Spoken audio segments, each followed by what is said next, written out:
This video series will explain the principles of proletarian feminism. It is based on an article that has recently been published by the LLCO. If you wish to get more detailed information on any of these topics, you can read the original publication by clicking the link in the description below. In the first of this series, we will take a closer look at traditional Marxist theory on gendered oppression, the basics of which is the foundation of the LLCO's theory on the subject. In order to understand the oppression of women and sexism, we have to understand how it has developed historically.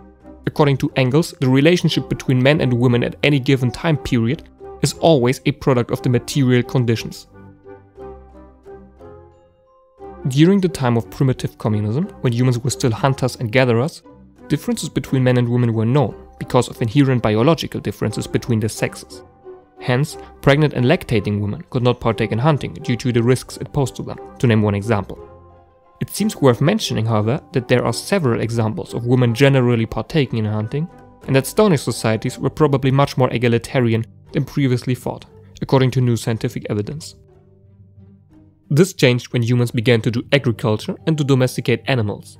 Men, whose jobs were to take care of the animals while women took care of the domestic tasks, could now accumulate a huge amount of property, consisting of animals and slaves. In order to preserve this property, they had to bequeath it to their children. Otherwise, it would have just been split and given to their closest male relatives. Why? Before the monogamous individual marriage, children did not inherit from their fathers, because during that time most people could not identify or verify biological fathers, since so many men and women had multiple sexual partners. Therefore, in the transition to agricultural settlement, men had to make sure that family relations were clear. This led to the institutionalization of monogamous individual marriage. Men came up with the idea that women are physically less capable and therefore have to stay at home. Of course, this was only an excuse to make sure they do not have sex with other men. Men, on the other hand, did not have to be loyal. They could exploit the needs of women in precarious economic conditions and pay them for sex. It's interesting to see that the bourgeois ideal of marriage is actually a precondition for prostitution alongside private property. But the oppression of women didn't disappear with capitalism. Although many women were allowed to work as capitalism developed, they also had to do it in order to feed their families. And the capitalists continued to make good use of the sexist biases to justify lower wages for women. In order to get rid of the gender pay gap and those biases, we therefore have to get rid of the profit motive in production. Otherwise, there will always be capitalists that use any excuse available to make more money at the expense of workers and consumers.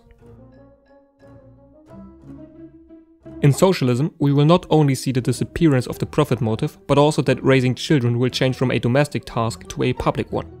Society as a whole will take care of its children.